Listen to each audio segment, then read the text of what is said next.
for reference, by the way, guys, this is a diary taking place in the time of Gaius, who was a human. Who lived about 2,000 years ago in the Age of Arcana, or also known as the era of man-gods, when Dura had just given magic to humans and they believed themselves to be equal to the gods and eventually challenged them for supremacy over Esperia, led by none other than Gaius the Guardian and his top technician, the Metallurgist. The Metallurgist's Diary. Today is the day our great guardian Gaius declared war on the Celestials. What a moment for the ages, when mankind finally turned away from the heavens to stand upon our own 2 feet and declare ourselves the masters of our fate. What more does mankind need to prove that we are more than equal to the Celestials? Our buildings already tower into the skies, compare with the highest peaks. Skyscraping airships brush shoulders of the Celestials' palaces of the upper atmosphere already. Our civilization, its embrace of magical strength, has reached a pinnacle from which mankind can work the greatest of miracles. Celestials should be the ones kneeling to us, not us to them. Dearest and most venerable guardian, I salute you as humanity's envoy and representative of our combined glory and honor. I pledge myself to your service as I should, and everyone ought. Dearest and most venerable guardian. Also, I'm going to try and read it a little quick, just because we're trying to get through it. This is, it's really important stuff, though. I salute you as humanity's envoy and representative of our combined glory and honor. I pledge myself to your service as I should, and everyone ought. I've heard the dean is currently selecting students from the academy for a personal audience with our mighty leader. As a faithful devotee of your way and your mighty works, I look forward to the incredible day when I can lay eyes on you, your lowliest servant. I look forward to the day I can contribute my blood, sweat, and tears to your cause. Sword of your strength, shield of your valor, ready to lay waste to the mountains of the gods. The dean just took me for an audience with the guardian. I had the privilege to overhear our great guardian's army is facing some difficulties, and so the decision has been made to reduce the minimum age of enlistment of 2 years. This has upset some of the conscripts in the southern provinces.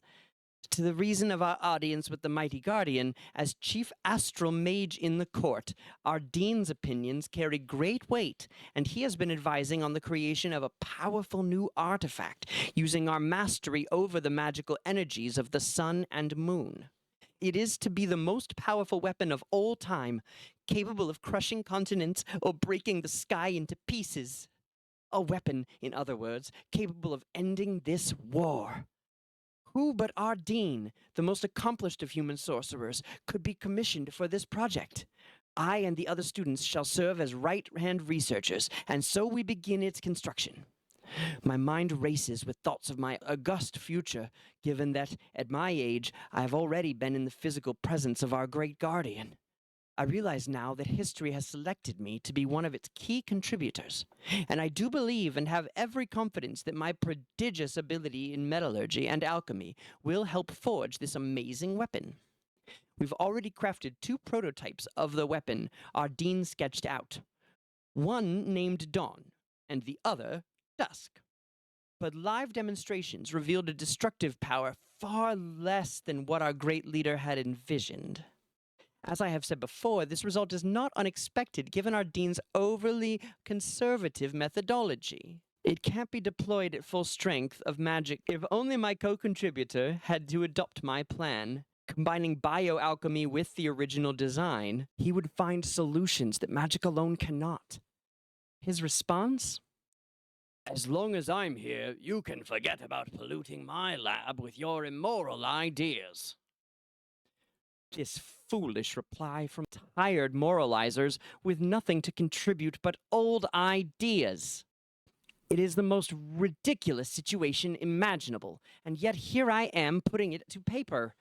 Here we have a researcher who knows the way forward, whose ideas might hold the key to the weapon's full potential, who is now to be shut down with questions of ethics? I can already tell what will happen if the research team does not change track soon. So there is no point waiting for the outcome.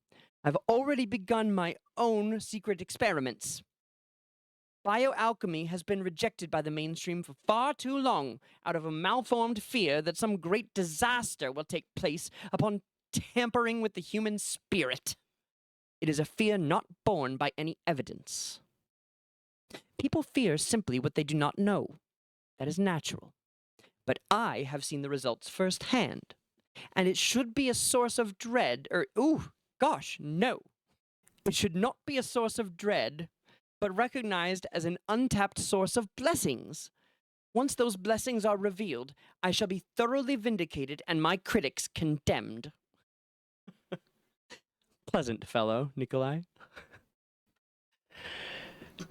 Today marks the 7th in what is shaping up to be a long week of experiments which have not, I must sadly write, gone as well as expected. It may be a question of size. I suspect younger subjects may be needed. New organic entities require an old organic for fuel. It is a sacrifice, yes, but one eminently necessary for the future of human civilization. I'm sensing very strongly that I am on the brink of some amazing discovery, sure to cement my name on history's page. I need only persist a little longer. I'll be able to present my innovative results directly to the Great Guardian himself. My newest test subjects should be arriving any moment, and I haven't a moment to waste. Guardian is getting impatient with my misguided efforts of my dean, just as I'd expected. He toured the laboratory just a few days ago, loudly noting the weapon's power is far from what's required. It seems he is considering scrapping the entire project. What wonderful news! The time has come for my doubts about Dean's approach shall be utterly vindicated. Oh, so he's experimenting in secret, by the way. My newest experiments have been proceeding extraordinarily well, with the latest attachments to my subjects provoking a robust, heightened, invigorating essence. Even more positively, the bodies of these hybrids showed no sign of rejecting my implants. What is he putting into them?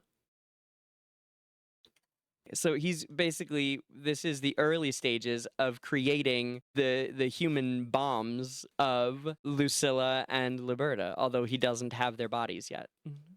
He doesn't have those infants quite yet, but he's experimenting on younger and younger human test subjects because of something about the alchemy of it, something about the science or the organic matter needed to be a younger subject. Maybe it was a smaller subject?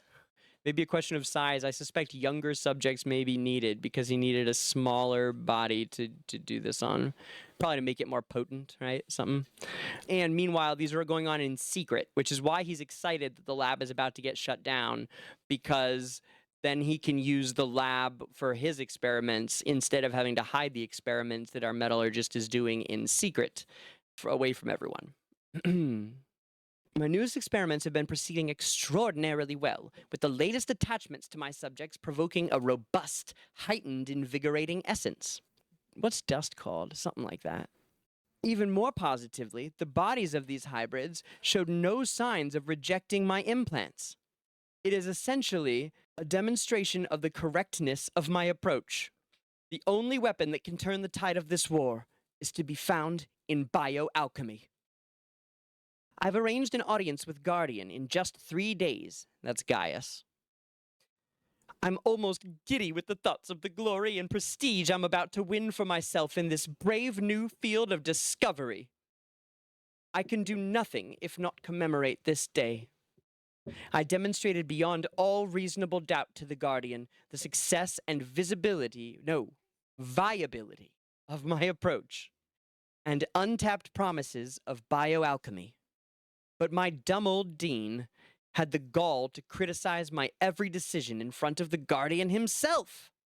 He even had the temerity to call my efforts a disgusting disgrace to the Academy and repudiation of every ethical boundary ever instituted. I can't believe someone from our Academy just threatened the leader of our people with resignation. Guardian abruptly lifted his sword and cleaved his head from his neck. He then pointed straight at me and declared, "Your turn." It's hard to accurately convey the joy and vindication I felt at that moment. My poor old teacher, if only you had come to your senses earlier. We could have worked together. Instead, you had to doubt Guardian's plans and authority, and even threaten the man himself. From this moment on, I shall be assuming full control of the project, which I'm very determined to lead into a new and exciting era. We have commenced bio-alchemy trials with plenty of subjects on a real scale, and also taken many steps to integrate it with the original weapons. We're making real progress for the first time in ages. The first bio-alchemic weapons test failed, but this was not unanticipated. In a way, it confirms another hypothesis. Only by endowing real intelligence into Dusk and Dawn shall we be able to wield its full strength and turn this war in our favor. I must rectify immediately with the construction of an enormous energy field that should provide an ongoing power supply. I have nicknamed it the Cradle of Truth. Symbolically, as the weapons mark our emergence from a cradle of vulnerability to a celestial plane of strength, where we are equal to the gods. It's declaration enough to the world that our power is in no way inferior to the output of the sun! Of course, not everything can go as planned in such a grand scheme. The old dean had his supporters. I can't be sure whether they are deliberately trying to undermine the project by offering stupid suggestions, or simply too dumb to realize its potential. Their attitudes bother me, particularly after my new ranking. If they don't want to support me with useful ideas, then at least they can get their hands dirty at the coalface of the industry, the difficult construction of the Cradle of Truth. But I'll make sure that the firing mechanism can only be exercised by my hand alone. There is much to anticipate in the coming weeks. Humanity's ascendancy into a new era. As I'd very much expected, with some disgruntled former classmates who idolized the old dean and don't like getting their hands dirty on the Cradle of Truth's construction, gossiping about my unclean methods, whatever that means. They're extremely envious of my success, and I had them taken out of their cozy lab. For all I know, they're probably planning to destroy the cradle in the final moments of its destruction. Heh! The very thought that this project could ever have succeeded with people of that caliber seems laughable. It's time we took a page of the Guardian's book when it comes to disobedient researchers. I try not to let such trivialities affect my mood. Recent trials to integrate consciousness into the weapons are going well. We just need to stay the course, and all of our efforts will be rewarded with a masterpiece. The very last thing I can do would be to never disappoint our great guardian and the hopes of humanity. And the worst thing I can do is allow some fools to endanger this vitally important project. Dear diary, experiments, experiments, experiments. I've almost lost track of the number of subjects that have passed through these halls. I was quite disturbed when I woke up today to receive a very unfortunate update, an update that will forever sear this day with infamy. I have been told our great guardian himself perished on the front lines while fighting on behalf of all humanity. Gaius, my dearest friend. A cold chill swept through my bones as I realized just how cruel and capricious the Celestials can be. They must be celebrating. I've ordered the news be kept secret from all the others here. Let no one breathe a word of it. It will be better for everyone's resolve if the memory of our Gaius the Guardian is kept blameless, pure, and alive as an invincible warrior on the field, whose singular vision is guaranteed to save humanity. I will not let their minds be troubled. His will still live in us to recover humanity's place in the cosmos. And indeed, at the completion of the project nears at a rapid pace as we put the finishing touches on the new and improved weapons. It'll be our chance to wipe the smiles off those arrogant Celestials. The Celestials shall be cast down into the mud as the true masters and commanders of Esperia, humanity shall go on to achieve greater and greater heights of glory. Success! The weapons have been successfully modified into a far more powerful state. We've achieved a perfect symbiotic union between experimental subject 637 and Dusk. A similar successful result with Dawn should see the project move well and truly beyond the development phase into a more mature frame. It is a magnificent thing we have accomplished at the lab today, a miracle of human ingenuity by which we shall achieve miracles for humanity in the war. When I look at the little weapons, they remind me of nothing so much as two poor babies who nonetheless have the potential inside to rise and destroy even the gods. And I'll be right there when they do, bearing witness to a delicious spectacle of celestials crushed beneath our feet. What can the pathetic celestials do to us now? It is our time to dominate the world. Dear Diary, a message from the front has just delivered more bad news. I've just been told a strike team of Celestials is headed here. Someone must have leaked word of the project. I would have thought that for the sake of humanity, people could keep their mouths shut, but no. It is especially troubling when I consider Guardian took great care to execute everyone not working directly inside the facility who knew about its existence. Did someone overhear something? Who survived to tell the tale? A fish slipped the net, perhaps? Well done, traitor of humanity. I can't. Yet I can guess the Celestials still don't realize the project's true potential. If they did, their entire army would be on their way. Unfortunately, this has dramatically cut our preparation time. There are just too many things we need to do to wrap this up. All the threads of this project must now be pursued simultaneously.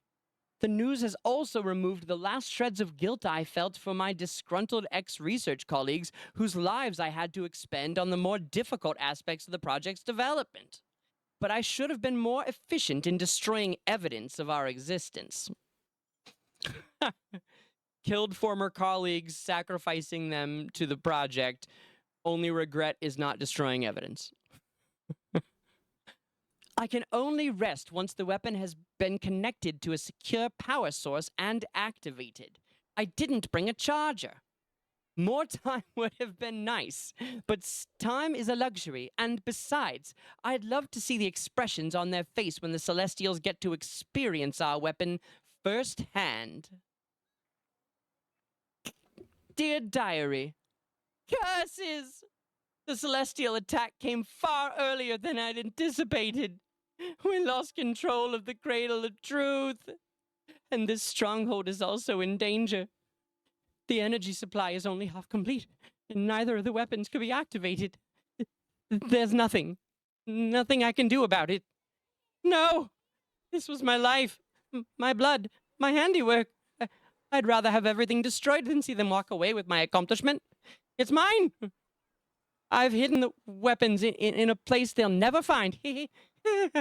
But I must take additional steps to ensure that they never discover exactly what we have been working on. Because they know, as long as rumors of this weapon abound, rumors, yes, as long as it might potentially exist, they are still in danger. And humanity is always on the brink of a comeback. Curse you, Celestials! From the depths of Hades, I do curse thee. Savor your victory, because your judgment day is coming. And when it comes, the glory of humanity shall trample you eternally underfoot.